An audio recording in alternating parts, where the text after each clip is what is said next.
கர்த்தர் சிசெராவையும் அந்த எல்லா ரதங்களையும் சேனை அனைத்தையும் பாராக்குக்கு முன்பாக பட்டயக்கருக்கினால் கலங்கடித்தார்.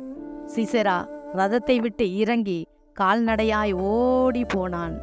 இங்கே இஸ்ரவேல் ஜனங்களுக்கு விரோதமாய் எழும்பி வந்த ஒரு சத்துருவின் கூட்டம் இங்கே கலங்கடிக்கப்பட்டார்கள்.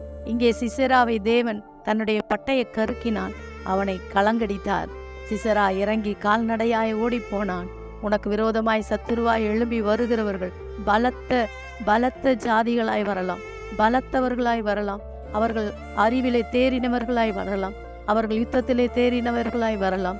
எப்படி வந்தாலும் கூட தேவன் உன்னோடு கூட இருக்கிறார். அவர்கள் ஒரு வழியாய் வருவார்கள், 7 வழியாய் ஓடி போவார்கள். அவர்களை தேவன் கலங்கடிப்பார். உன் தேவன் உன்னோடு கூட இருந்து உன் சத்துருவை ஓடி போக பண்ணுவார். God bless you. கர்த்தர் உங்களை ஆசீர்வதிப்பார். ஆமென்.